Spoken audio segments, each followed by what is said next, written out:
Bienvenidos a Quiero Ser Nerd.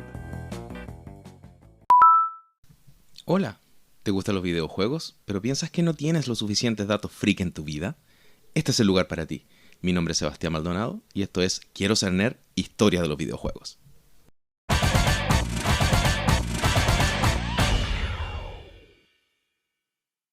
Hola Seba, gracias por tenerme de nuevo, por invitarme aquí a tu podcast, Historia de los videojuegos. Estoy bien emocionado el día de hoy. Bueno, de hecho, estoy bien enfermo el día de hoy, por eso mi voz suena un poco FM. Pero estoy muy emocionado porque vamos a revisar uno de los juegos más clásicos que, digamos, en la historia de los videojuegos y que, según nuestras conversaciones previas, se viene una historia muy, muy interesante con este juego durante los próximos episodios, que va a tener de todo un poquito, ¿o no? Eso es tan importante el juego que vamos a ver que no nos cabe en un solo episodio, así que vamos a tener que separarlo en algunos episodios chiquititos. Todavía no sé cuántos, pero vamos a ver qué sale. Más emocionante todavía, más sorpresa al asunto. Sí. No, bacán. Así que gracias por tenerme, por considerarme. Me dio gusto que 2 capítulos atrás me haya autoinvitado, porque desde que me autoinvité ya he estado un poco más permanente en estas conversaciones aprendiendo de videojuegos. Así que bacán. No, y ahora ya eres staff permanente, porque tratar de traer de nuevo a Juan Lalo no está cobrando mucho, está muy caro su presentación. Sí, yo sé que Juan Lalo está tratando de volver al programa, pero espero, le tengo una envidia sana. Pero ya no lo va a dejar. Exacto, ya tomé mi posición. Ya perdió. Ya tomé mi puesto aquí. Así que va a tener que pedir permiso ahora. Antes de pedir permiso, ahora le toca a él. Van a luchar a muerte a ver quién se queda con el puesto. Bueno, podríamos hacer una arena de este mismo juego que vamos a revisar hoy día. Juan Eduardo contra mí. Bueno. A ver quién se queda con el sillón. A ver quién sobrevive. Eso. El que sobrevive se queda con el micrófono 2. Me parece muy bien, porque el juego que vamos a conversar hoy día es Doom. Y vamos a partir haciendo contexto desde los inicios de los creadores de Doom. Porque los inicios de los creadores de Doom tienen una historia muy interesante, muy entretenida, que vale la pena ver y vale la pena para incluso saber por qué Doom es como es y por qué tiene esa como historia. Una de las cosas de que hemos, al menos yo y los que nos están escuchando, hemos aprendido con todos estos capítulos, es que los videojuegos no es solo la historia del videojuego en sí, sino que la historia de los que han desarrollado el videojuego, hasta de los abogados hemos hablado. Es verdad. Influye mucho en el desarrollo del mismo videojuego y en la historia y lo que va pasando después. Eso es súper interesante en realidad, porque uno se queda crea un meta conocimiento, no solo del juego, sino que lo que hay detrás. Es que todo lo que está alrededor influye en el videojuego, influye en las creaciones al final, porque yo pienso por lo menos que un videojuego es una expresión artística. Entonces pasa lo mismo que con los artistas, con los escritores, con los pintores, con todas esas personas. Todo lo que está alrededor lo influye. Las pinturas, no sé, pues de Dalí, si no estuviera él sumido en un contexto como de posguerra, no sé si serían así como son. Sí, y inicialmente debo decir que mi visión de los videojuegos era más como un producto en sí, un producto que tenía obviamente su etapa de diseño, su etapa de, probablemente, yo no sé mucho cómo se hacen, pero probablemente un testeo conceptual, después un desarrollo de código, después pruebas y etcétera. Pero el hecho de que de repente como tú has dicho muchas veces en este podcast, el hecho de que el desarrollador diga, ¿sabes qué? Esta canción me gusta a mí personalmente, entonces yo voy a hacer quizá un cover de esta canción, o me voy a basar en esto y lo voy a poner en todos mis juegos, hace que no se convierta solo en un producto, sino que pone una impronta muy propia de los desarrolladores y que es propia de la creación. O sea, pasa a ser, como decís tú, como algo creativo, como una obra de arte. Entonces, no es un estándar, no es como que todos los productos son iguales, que es la gracia de un producto en general, que se hace siempre de la misma manera, sino que esto ya pasa a ser algo artístico, porque los juegos tienen dentro de sí cosas que los autores le han dejado, como escribir un libro o hacer una película. Pero se nota incluso, por ejemplo, en videojuegos que tienen, no sé, pues el mismo proceso, que tienen la misma cantidad de horas que le estáis dedicando, que tienen todo eso, pero las personas que están trabajando en el videojuego son distintos, pueden tener hasta el mismo hilo conductual, en la misma historia subyacente. Pero si las personas que están desarrollando el videojuego son diferentes, va a ser distinto. El videojuego que va a salir va a ser diferente para los dos, y uno puede tener éxito y el otro no. Sí, totalmente de acuerdo. Totalmente de acuerdo. Oye, y antes de pasar, perdón, pero antes de pasar a la historia en sí, podríamos nombrar lo que significa, o todos los videojuegos, porque tengo una lista aquí justo frente mío de la cantidad de videojuegos que hay de Doom y de productos que tiene Doom, como para entender la magnitud de lo que estamos hablando, ¿no? Pues yo no sabía que habían tantos, para ser sincero. Doom tiene caleta, es un montón. Y tenemos que contar no solamente Doom, sino que todas las cosas que se crearon para llegar a Doom. Como por ejemplo, no sé, pues los inicios de ID Software, que es esta desarrolladora de videojuegos, hicieron un juego que los hizo como famosos, que los puso en el mapa, que se llama Commander King. No sé si lo cacháis. Por supuesto que lo cacho. Me jugué el 1, el 2 y el 4. Es muy bueno ese juego. Y el 3 no... El 3 no lo jugué. No sé si... No, creo que nunca vi que existiera un Commander King 3. Me acuerdo haber pasado el 1, el 2 y después saltó como al 4E, que para mí era el mejor de todo. Y ahí me quedé. Y era un juego que no tenía, para mí no tenía ningún sentido. Era como un niño con casco que saltó. O sea, como que la historia, digamos, era una plataforma, pero era un niño con casco. Yo no me sabía la historia por detrás.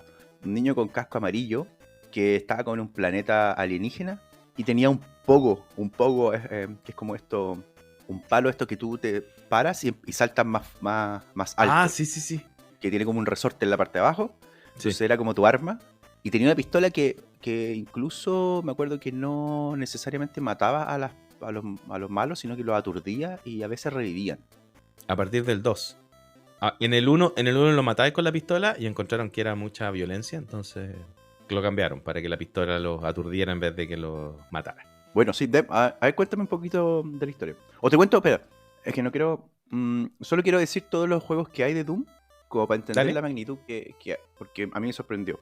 Mira, yo tengo acá que juegos de video, partiendo por el año 93, hay... te lo voy a nombrar rápidamente. Doom, Doom 2 Hell of the Earth, Final Doom, Doom 64, Doom 3, Doom 3 Resurrection, Doom 3 BFG, Doom y Doom Eternal. O sea, tenemos 9 juegos de video que después sacaron 4 juegos de entre celular y spin-offs, digamos, 4 juegos más. Claro. Aparte hay 4 series de novelas. Además hay un cómic del año 96. También. Hay 2 juegos de mesa y hay 2 películas. Yo creo que con todo ese producto a su haber es como una franquicia súper grande. Es una franquicia súper potente y le da... Bueno, pero ya vamos a llegar a su momento a hablar de Doom. Lo que yo quiero partir es hablando de los desarrolladores de Doom. Dale. El equipo que desarrolló Doom es el equipo que fundó ID Software, que son John Carmack, John Romero, Tom Hall y Adrian Carmack. Adrian Carmack tiene el mismo nombre que John Carmack, o sea, el mismo apellido, pero no son parientes. Ok. Entonces, estas personas desarrollaron Doom y desarrollaron todos los juegos de el inicio de ID Software. Y lo más importante, o los desarrolladores más importantes de esta empresa, son John Romero y John Carmack. Y ellos dos tienen unas historias de vida que son realmente interesantes y que vale la pena que revisemos. Dale. Esto es emocionante porque lo que conversamos, detrás de todo gran juego hay una gran historia de los desarrolladores. Ya, vamos a partir con John Romero. Vamos a setear un pequeño background para ver la historia de John Romero. John Romero tiene un inicio más o menos humilde. El papá era mexicano, que estaba en Estados Unidos como migrante, y la mamá venía de una familia pobre. Entonces ellos dos se casaron jóvenes y vivían en Arizona. Pero resulta que en Arizona discriminaban mucho al papá por ser latino. Entonces, como lo discriminaban mucho, se fueron a otro estado, a Colorado, para tratar de salir de ese como estigma social y poder estar en una ciudad que sea mucho más amigable con los migrantes. Y se fueron para allá y no les empezó a ir tan bien. Les empezó a ir más o menos mal. Y entre medio... la mamá de John Romero quedó embarazada. La mamá creo que se llamaba Ginny. Quedó embarazada y iba a tener pronto a John Romero. Pero resulta que el papá no podía encontrar trabajo, entonces estaban como mal, así que se devolvieron a Arizona para poder tener al hijo y tenerlo mejor, ser más cerca de la familia y qué sé yo. Y el papá consiguió un trabajo en la mina de carbón de Tucson, Arizona. Entonces, el papá empezó a trabajar, le empezó a ir bien económicamente, pero como el trabajo era tan desgastante y no lograba como congeniar bien con la mamá, empezó a tener como problemas el papá, cuando John Romero era chico. Entonces, el papá se empezó como a poner medio abusivo, empezó a emborracharse más, empezó a no llegar por las noches, le pegaba a John directamente, le pegaba a la mamá, como que se convirtió en un ambiente súper, súper tóxico para John. Ok, qué hostil. No, absolutamente mal. Imagínate estar ahí como con los papás peleando, que te peguen por cualquier cosa, ¿cachai? ¿Cómo reaccionas tú? No, o sea, eso... Bueno, en realidad es bien difícil dar, digamos, apreciaciones ya Sí, es verdad. del tema, pero claramente una situación de esa familiar no es la mejor ni la más ideal para nadie. No, Y eventualmente uno crece con eso, con muchos problemas con respecto a eso. Y eso hace que se desarrollen, no sé, habilidades especiales quizás, o refugios en ciertas cosas. No sé si ese es el caso de John Romero. es exactamente el caso de John Romero. Que John Romero, bueno, aparte de ponerse más rebelde, empezó a tomar refugio en ciertas cosas como por ejemplo dibujar, jugar rol, leer cómics, todas esas cosas. Entonces él empezó a crear sus propios cómics, a dibujarlos, a hacer caricaturas que eran media como que reflejaban ese como nivel de violencia que tenía en la casa, ¿cachai? Eran como media gráficas, digamos. Entonces así nace John Romero. Así pasa sus primeros años de vida y en un momento el papá simplemente los abandona. De un momento a otro los deja botados, los deja tirado a él, a un hermano más que tenía John y nada, se olvida de la familia y no lo ven en años después. O sea, toda la familia ha criado con solamente la mamá. Sí, bueno, la mamá empezó a los años después, un par de años después, empezó a verse con otra persona que después se iba a convertir en el padrastro de John Romero. Y esta otra persona empezó a buscar tener un nexo con los hijos de su, ¿cómo se llama? De su pareja. Entonces empezó a tratar de acercarse a John. Y la forma que encontró para poder acercarse fue justamente con los cómics, con los juegos, lo empezó a llevar, no sé, a los arcades para que jugaran, como acercarse para ganarse al cabrón chico. Sí, crear el lazo afectivo ahí. Justamente. Entonces está ahí, empezó con él, con el hermano, qué sé yo. Y ya después se casaron, se convirtió en el padrastro. Y después, en un momento, John se encuentra con unos, o hace unos como, una especie como de amigos, entre comillas, con todas las comillas, porque los amigos eran en realidad estudiantes universitarios. Y estudiantes universitarios que estaban en el laboratorio de computación. Ah, pero él no está en la universidad. Era un niño. Era un niño, tenía 11 años en esa época. Ok. Y se empieza a meter a los laboratorios de computación de la Universidad de Arizona para que le muestren, para que lo dejen jugar videojuegos, qué sé yo. Entonces se empieza a ser como amigo de los estudiantes ahí. Y el padrastro, un poco como para protegerlo y todo eso, lo que hace es ir a ver qué es lo que estaba haciendo, ir a conversar con los otros estudiantes, porque en el fondo es un cabro chico, que está ahí metido con un montón de adultos en el fondo. Sí, qué extraño. Igual es extraño.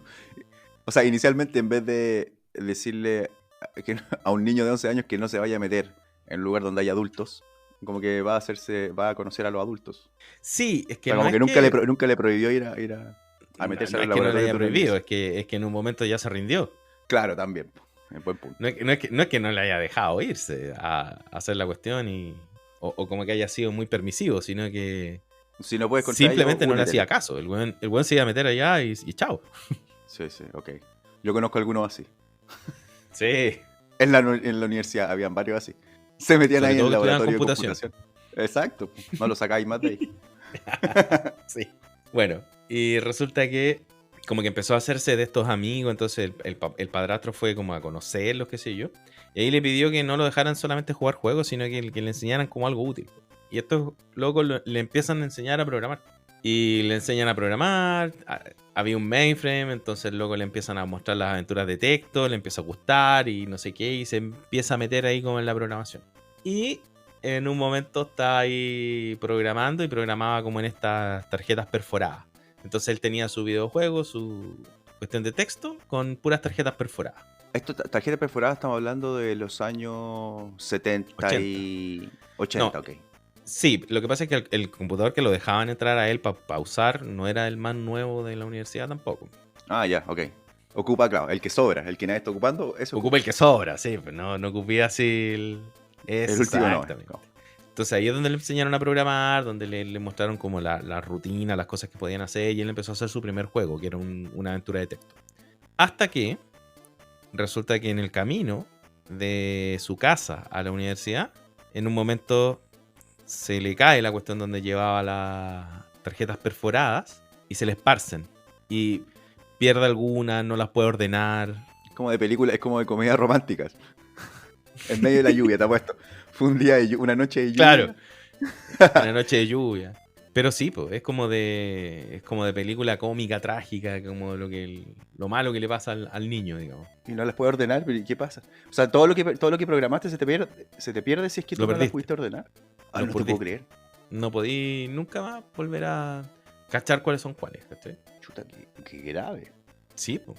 Entonces en ese momento dice, no, ¿sabes qué? Yo no vuelvo a trabajar con tarjetas perforadas en la vida, así que me voy a poner a trabajar con computadores. Y voy a comprar un floppy disk y no sé qué. Así que se pone a presionar a los amigos para que le enseñen a usar los computadores. Los Apple II en ese momento. ¿Viste? Y como era medio hostigoso, logró que le enseñaran. Y se pone a hacer cosas y se pone a hacer juegos en las Apple II que tenían ahí en los laboratorios de computación. Como que se metió hasta que lo dejaron entrar. Ok, insistente, persuasivo. Claro. Persistente. Resulta que cuando empieza con la onda de las Apple II se empieza a poner más rebelde. Porque se empieza a ir como también a las distintas casas donde vivían los otros tipos. Y eso no le gusta al padrastro. Entonces se pone más rebelde, se pone a menos a hacer caso. Como andaba con gallos más grandes, empieza a tener actitudes como más agrandado. Y esas actitudes más agrandadas, no sé, pues iba a los arcades. A la mamá le empezó a no gustar las juntas que tenía. Entonces ahí ya empezó como un drama un poco familiar, como de opresión contra este cabro chico que estaba tratando de como agrandarse, pero en realidad era un cabro chico. Sí, bueno, a mí me gustaban mucho los arcades. Mi papá a veces me llevaba para allá, pero digamos que no era el lugar más propicio para que un niño se criara, para crecer. No estaban... No, para nada. No, los más estudiosos no estaban ahí en el arcade. No, para nada. Y tampoco los que se pasan metidos en el laboratorio de computación tampoco eran las lumbreras más brillantes de la universidad tampoco. Claro, me imagino. Bueno, entonces estaba en eso y el padrastro como que se empieza a poner un poco violento también. Porque, bueno, era otra época en donde estaba como, no sé si bien visto, pero como que no era tan, no sé, pues en esa época la gente se las criaban pegando. La crianza era... El padrastro... Sí, pues la crianza era distinta. Entonces el padrastro también le empezó a pegar. Y justamente porque empezó a tener como problemas con la mamá de John Romero. Porque la mamá de John Romero se empezó como a poner un poquito más religiosa. Y justo en esa época fue como el boom de estas cosas de... Como las noticias contra Dungeons and Dragons, contra los arcades, los videojuegos que estaban tan violentos, que no sé qué. El Satanic Panic. Sí, pues. Entonces, que fue entre los 80, todo el mundo era satánico, cualquier cosa que en la televisión no existiese, se tiraban, o sea, que no se entendiese en realidad. Todas las entes más religiosos se tiraban de cabeza a decir que eran satánicos y que mataban gente y todo. Me acuerdo de esos tiempos. Justamente. Entonces, le empezó a pasar en esa época que John ya empezó como que no lo querían que fuera a los arcades, no quería que jugaran, no querían nada. Entonces, empezó un círculo vicioso, donde le prohibían ir, él no hacía caso, y entonces le pegaban, entonces se volvía más rebelde, entonces volvían a prohibirle, y él volvía a no hacerles caso, y así. Ajá, me imagino. Clásico de cabros chicos rebelde. Ajá, pero aquí viene un ¿hasta qué? O ¿hasta qué? Hasta que, justamente, como que ya el padrastro se rinde y dice, la única manera que voy a tener este cabro chico pegado aquí en la casa es si le compro un computador. Así que el tipo fue y compró un computador, compró un Apple II. Oye, pero buena solución. Sí, pues porque dijo, Buena solución. este gallo anda pegado, está tratando de buscar gente que tenga el Apple II para que se lo presten para programar. Mejor se lo compro y lo tengo acá, ¿cachai? Y aparte lo tengo aquí donde mis ojos te vean. Sí, buena solución. Así que lo compró, la idea era como estimularlo para que estuviera como, pudiera programar como cosas, ¿cachai? No sé, para que fuera alguien en la vida. Enderezarlo, digamos. Enderezarlo. Entre comillas. Enderezarlo. Ya los combos no habían funcionado, entonces bueno, vamos a probar otra cosa. Y parece que eso le sirvió, porque se empezó a poner hasta un poquito obsesivo con el tema del computador. Y ya no andaba paseando por todas partes, no se metía a los arcades, porque bueno, él podía hacer sus propios juegos en el computador, podía jugar juegos en el computador, porque no sé, pues en esa época era como que te conseguíais juegos y veíais cosas, no teníais que estar pagando, entonces como que ya le cambió un poco la vida a John. Y se le mete entre ceja y ceja que él tiene que ser programador de videojuegos. Y empieza a tratar de desarrollar su primer videojuego. Y desarrolla un montón de videojuegos hasta que desarrolla un videojuego que se llama Scout Search, que es un videojuego de muy baja resolución, donde el personaje es un cuadrado como de, no sé, de unos píxeles, un cuadrado de un color y los enemigos son de otro color. Entonces hay como un laberinto y tú tienes que moverte por el laberinto sin que los enemigos te toquen. Es un juego muy muy sencillo, pero la gracia es que John Romero en 1984 logra vender este videojuego y se publica en una revista. Porque antaño, como que había un montón de revistas especializadas en computación, en como los últimos avances, o te hablaban como de los computadores. Y entre medio venían, en alguna parte de la revista venía una parte donde venía un videojuego, donde tú lo podías programar. Entonces venía todo el código del videojuego y ese videojuego es el que tú finalmente después programabas. Entonces si tú querías... Claro, te venía el código y el código lo ponías público al final. La revista lo el publicaba. código lo ponías público. Entonces la revista le compró a John Romero este Scout Search para publicarlo dentro de su catálogo, digamos. Entonces ellos publicaron después el código para que las personas lo pudieran duplicar. Incluso, ¿te acordáis tú que el primer trato que hizo Elon Musk, no sé si te acuerdas, que te dije que el primer trato que hizo fue que también vendió un juego? Sí, me acuerdo. Eso lo vimos en los capítulos de la historia de los especiales de Elon Musk. Me acuerdo perfectamente. Y hay varios como genios que después hacen software bien bacanes, que una de las primeras cosas que hacen es vender sus juegos a esta revista. Sí, pues no solamente juegos, de repente utilitarios de alguna cosa, qué sé yo. Entonces, claro, este tipo empezó a hacer eso y empezó a vender cada vez más juegos y empezó a hacerse un nombre. Obviamente un nombre no tan prominente en la industria, porque lo que estaba haciendo era venderle juegos a la revista. Pero de todas maneras, como que empezó a hacer juegos, empezó a hacer videojuegos y fundó una empresa incluso. Y esa empresa publicó 12 videojuegos en distintas revistas.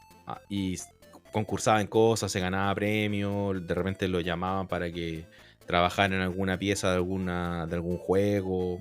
Siempre como en un ambiente un poquito más underground, no digamos como publicaciones AAA, pero se empezó a mover como en el mundillo del desarrollo de juegos. Y como que había personas, o en algunos círculos lo reconocían. O sea, se volvió uno de los referentes del mundillo ahí, del mundillo de los programadores. Claro, era como un referente indie, como que hubiera sido un referente indie el día de hoy. Ah, ya, ok, sí, claro.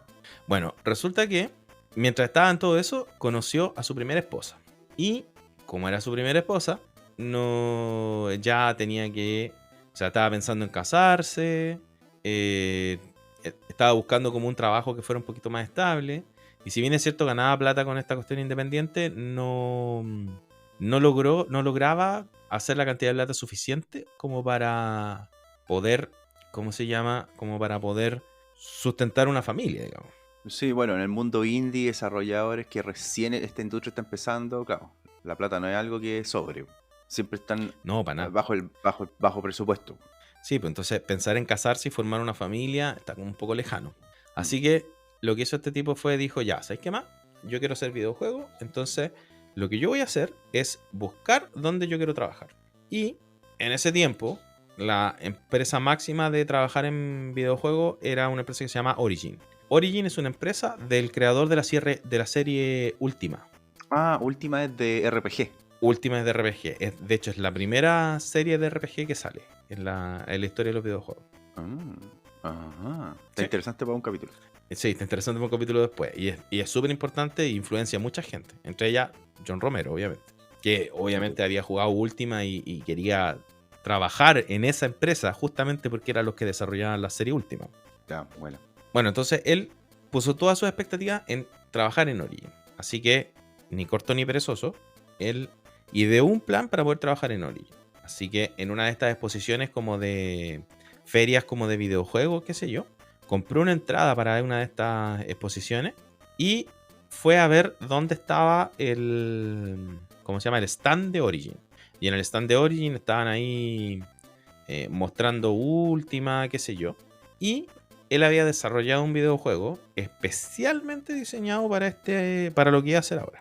Y resulta que lo que hace es, se queda mirando como el stand y cuando ya cacha que está como medio sin tanta guardia, digamos, el tipo entra, se mete al stand, a los computadores de Origin y saca el videojuego que estaban promocionando. El demo de Ultima lo saca y lo deja ahí. Y pone su juego, ¿cachai? Y se pone a bootear su juego. Ah, se fue en esa. En Ok. esa. Ya. Porque no tenía ningún contacto, ninguna forma de que alguien le hiciera alguna cosa, algún contacto con Origin. Entonces él dijo, no, yo tengo que trabajar en Origin. No hay ninguna otra empresa que me interese a mí trabajar. Entonces tengo que saber cómo hacer esto. Ok. Y obviamente lo cacharon que estaba ahí, no sé qué, pensaban que se quería robar el demo. Entonces lo Además, fueron a pues, no, parar, ¿cachai? no había Y cuando lo pensado estaban en eso. parando, ¿ah? Y no había pensado en eso. No había pensado que, claro, Sí, te voy a pues. estar robando el demo para hacer otro igual, no sé. No sé, para cualquier cosa, quizás qué onda. Bueno, entonces lo van a parar ahí, qué sé yo. Y en ese minuto, como que dice, no, si ahí está el juego, qué sé yo, no sé qué. No me interesa, vean esta cuestión. Y como que está tratando de butearlo, ¿cachai? Y lo tienen ahí agarrado cuando llega como la jefa, entre comillas, que era como una mina de marketing. Y le dice que en realidad que no quería el demo, sino que lo que quiere es que vean el juego. Y la tipa va y se pone a jugar. Y lo que tenía este gallo era un juego cortito de un nivel con gráficas que eran mejores que las gráficas de Ultima. Tenían mucha mejor resolución. Ok. Y que lo había hecho él solo. Y lo había hecho él solo. Él solo tenía una etapa de un videojuego con una resolución mucho mejor que la empresa más grande de desarrollo de videojuegos de RPG en ese momento. O sea, un genio. Encontraron al genio escondido. Encontraron el genio escondido. Entonces esta galla lo ve y dice, espérate, tú lo que quieres es que nosotros te contratemos. ¿A eso tú venís? Sí, dice, a eso yo vengo. Ya, listo. Y como que ahí mismo la galla como que se pone a llamar gente y a la semana Contratado. siguiente John Romero contratado en Origin para empezar a desarrollar videojuegos. Se fue en esa. Está bueno. En esa. Súper decidido. Sí, bueno, Sí. John Romero es así. Es como que dice, no, la voy a hacer y la voy a hacer. Fin. Esterco parece. Persistente, digamos. Bueno, y qué bueno que le resultó, porque ¿cuántos deben hacer algo parecido y nunca les resulta? Sí. Quizás cuántos se han metido ahí a cambiar los demos. Prefiero decir, este juego que me estáis trayendo. Saca tu cochinada de ahí. Saca tu Puro juego. Claro, no, tenéis que tener talento. Tenéis que tener talento y agallas. Tienen que tener talento para hacerla, sí. Ah, pero y este juego que él puso era un juego X. No. No, si ni siquiera se acuerda él qué juego era. Si lo único importante del juego era que la cuestión se movía y tenía mejores gráficas que el Ultima. Nada más. Claro. Era el demo para los que estaban haciendo el demo. Exactamente, era el demo, ese era como su currículum, más que cualquier otra cosa. Bueno, bien persuasivo el currículum. No, bien jugado. Bien jugado. Así que se va a trabajar a Origin, se casa, tiene su primer hijo, está ahí establecido, con 2 hijos parece, no me acuerdo bien. Y sí, con 2 hijos, porque pasa un rato en Origin, entonces tiene dos hijos. Y resulta que le empezó a ir tan bien que la gente como que lo empieza a buscar, qué sé yo, y en un momento uno de los jefes que él tenía en Origin sale y hace su propio emprendimiento, como para separarse un poco de Origin. Y entre los talentos que recluta está John Romero y se lo lleva a este emprendimiento. Ok. Que desafortunadamente le va mal en ese emprendimiento. Ok. Entonces pierde la pega en Origin, en su como empresa deseada de desarrollo de videojuegos, no sé qué, la pierde porque renuncia, se va a esta startup y en el startup también les va mal, entonces tiene menos plata y le empieza a ir así todo mal en la vida. O sea, sin pan ni pedazo. Sin pan ni pedazo. Ok. Así que como para tratar de salvarla empieza a buscar... Pero con talento y agallas. Sí, con talento y agallas, eso sí. Entonces empieza a tratar de buscar dónde más puede trabajar. Hasta que encuentra una empresa que lo que hacía era repartía discos, ¿ya? ¿Te acordás cómo esto era como una suscripción mensual? Donde te mandaban unos disquetes por correo. Y en esos disquetes te llegaban, no sé, pues, como utilidades, como, no sé, programitas chiquititos y también como yo juegos. nunca hice eso. Nunca hice eso. ¿Pero era una suscripción solo a los disquetes o venían los disquetes en una revista? Esa en particular era solamente disquete. Ok. Esa cuestión se llamaba soft disk. Entonces, Ok. esa en particular tenía solamente disquete y repartía disquete. Y obviamente había otras revistas que tú comprabas y que venían con los disquetes ahí, que venían con los demos de las cosas, qué sé yo. Pero eso es un poquito después que está este modelo de suscripción. Resulta que a este gallo lo contratan ahí y lo contratan para hacer juegos. Porque la suscripción era que todos los meses te llegaba algo. Te llegaba, no sé, pues un programa utilitario, te llegaba un juego, te llegaba no sé qué. Entonces la gente se suscribía a esta cuestión y le llegaba todos los meses, le llegaban los disquetes y te llegaba un software distinto, que tú lo podías probar, qué sé yo. Ese era el modelo de negocio de esta empresa. Y él entra a trabajar ahí. Y se encuentra con una empresa que no era Origin, era otra cosa.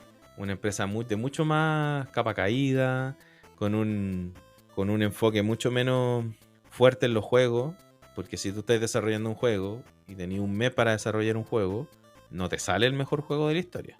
Como que muchas veces casi como que vais tirando etapas nomás de un mismo juego que vais desarrollando.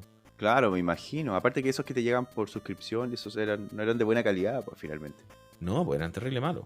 Entonces, Sí. la gente que trabajaba ahí tampoco tenía la mejor calidad técnica. Entonces, No, claro. Y lo más probable es que copiabais cosas de antes, las pegáis ahora, le cambiáis un par de cosas, le tiráis otro color y lo mandáis de nuevo. chao. Sí, Total, con sí, eso chao. hacís tiempo mientras viene la siguiente, ¿cachai? Exacto. Entonces, como que era harto refrito, harta cuestión así, qué sé yo. Entonces, no era muy potente, digamos, el talento técnico que estaba dentro de esa empresa. Y esto le empieza a causar como mala impresión también a John Romero. Porque además esta empresa estaba especializada en enviarle a la gente que tenía Apple o algún tipo de dispositivo Apple, le manda estos disquetes. Y con el tiempo, Apple estaba empezando a perder protagonismo frente a los computadores que eran IBM compatibles, a todos los clones de computadores IBM que empezaron a salir en el mercado. Era justo en ese momento en donde se estaba provocando como el quiebre, que la gente estaba alejándose, o los computadores personales en el fondo estaban alejándose de los Apple y estaban empezando a adoptar los PCs, digamos. Ok. Entonces John empieza, con todo su poder de persuasión, empieza a conversar con el jefe de SoftDisk para poder convencerlo de que empiece a cambiar toda esta cosa que estaba enfocada en el desarrollo para Apple y se empiece a enfocar en la programación para IBM, para los computadores que eran compatibles con IBM. O sea, abrir otro mercado ahí, otro foco.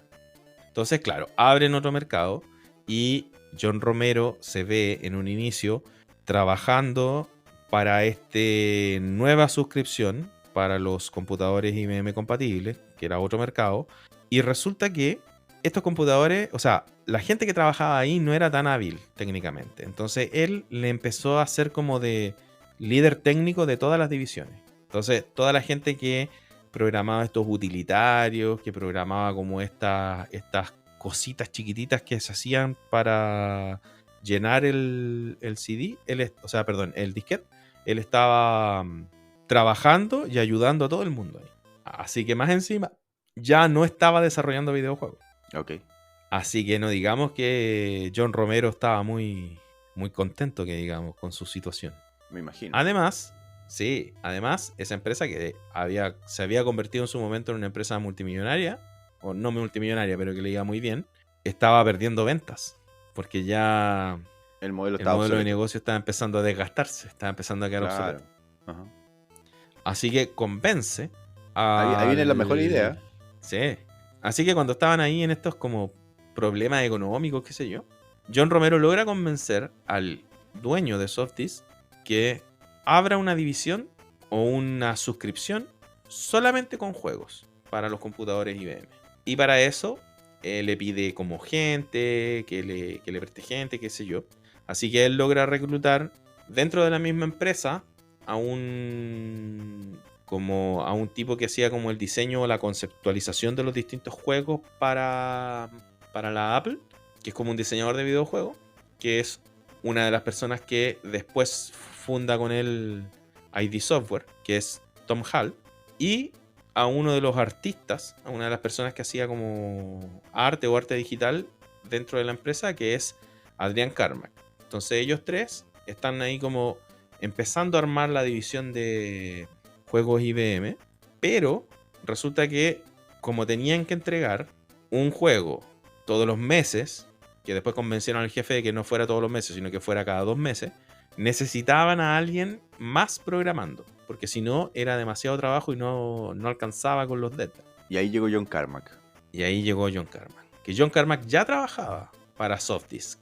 John Carmack ya trabajaba para Softdisk y lo que hacía era, él de manera independiente le mandaba juegos y Softdisk se los compraba para meterlo dentro de su suscripción.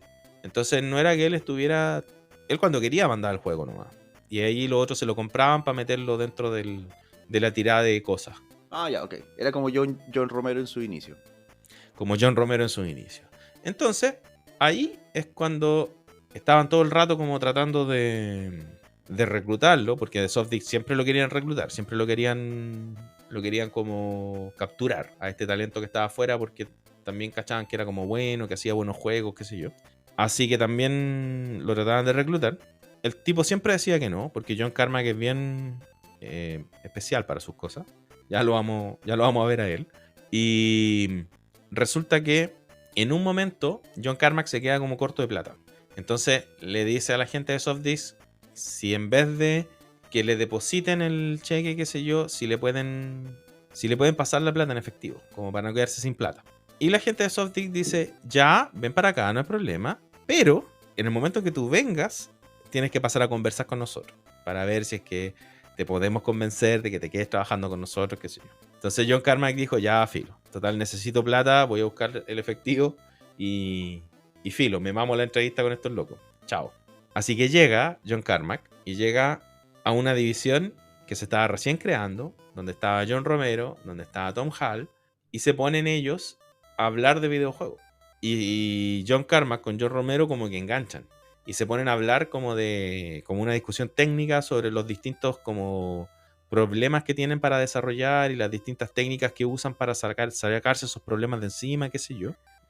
Y en ese momento que John Carmack conoce a John Romero, John Carmack dice, yo de este loco que está acá al frente puedo aprender cómo se desarrollan los videojuegos. Yo me tengo que venir a trabajar para acá. Ahí empezó el bromance. Claro, ahí empezó el bromance. El bromance nerd técnico. Excelente. Exacto. Se lo engrupió ahí con toda la sabiduría nerd. Ajá. Un bromance entre unos y ceros. Esa es parte de la comedia romántica, ¿no? Esa es parte de la comedia romántica. Así que ahí Otra de las escenas. es como llega John Carmack y como se abre este núcleo, como se forma este núcleo, que después va a convertirse en ID Software. Ya, buena. Está buena. ¿Interesante hasta el minuto? Ajá. Sí, siempre interesante el background de los desarrolladores. Y es como a entender sobre ese background de ellos, como la historia que hay detrás de la historia de ellos mismos, es la base para poder entender qué es lo que desarrollaron después. Eso es clave. Claro. Es como cuando estudias, o sea, si tú sabís, si te gustan las obras de Shakespeare y no sabís quién es Shakespeare, bueno, uno podría estudiarse un poco la vida de Shakespeare y lo que le pasó para poder entender por qué escribió así. ¿No? Esto es... Claro, y ahí te das cuenta por qué también John Romero se convierte como en el ícono que es después. Porque es como el hombre renacentista, entre comillas, de los videojuegos. porque el tipo sabe dibujar, el tipo sabe crear historias, el tipo sabe De todo desarrollar. un poco. Es como John Romero él puede hacer videojuegos absolutamente solo. Y videojuegos entretenidos y enganchantes. Ajá, ¿y qué pasó después? Yo creo que lo que tenemos que hacer ahora es ver un poco la vida de John Carmack. Ok, dale. Así que podemos empezar a hablar de la vida de John Carmack, pero creo que tenemos que empezar a hablar de la vida de John Carmack en un siguiente capítulo. ¡Ah! No, pues, bueno, las mejores partes vienen... Veamos qué pasa en esta segunda parte. Ya, me gustó la idea, ya. Vamos viendo la vida de ellos armando este puzzle de a poco. Ya, bacán. Sí, armemos el puzzle de a poco porque llevamos mucho rato y nos queda mucho por conversar. Así que para que la gente no se nos ponga... No se nos aburra. ¿Paciente? Sí, Sí. Vamos viéndolo de a poco. Me gusta la idea. Ya, bacán. Nada, pues me dejaste metido. Vengo la próxima semana entonces, pues. Para que me cuente un poquito más de John Carmack. Que son 2 Ah, semanas. las próximas 2 semanas. Ok. Vengo en 2 semanas más para que me cuentes lo que pasa con John Carmack. Me parece muy bien. Ya, bacán. Ya, Héctor. Ah. Un gusto haberte tenido. Perdón por dejarte tan metido. Pero de verdad, la historia es tan buena que es mejor que nos vamos concentrando más en cada uno de los detalles. Sí, vamos a los detalles. Me gusta eso. Me gusta entender de a poco. Ya, pues, Seba. Oye, gracias por invitarme. Un gusto estar en tu podcast nuevamente. Y sigo aprendiendo cada vez que estoy acá. Así que Muchas ansioso gracias, ansioso que se venga el siguiente capítulo. Ya, pues, nos vemos en el otro capítulo. Chao, chao. Listo. Gracias. Chao. Muchas gracias a los creadores de los sonidos y la música utilizada en este podcast. Se pueden ver a cada uno de ellos en la descripción. Muchas gracias por escuchar este capítulo, espero que lo hayan disfrutado y les recordamos que estamos en cada una de sus plataformas de podcast favoritas. También nos pueden encontrar en nuestro canal de YouTube y nos pueden seguir en Instagram, en @QuieroSerNerdPodcast. Escúchenos, síganos y compártanos con sus amigos, porque podrían descubrir acá algo interesante que no sabían y eso ya cumple con el objetivo de este podcast, que es entretenernos y descubrir cosas nuevas.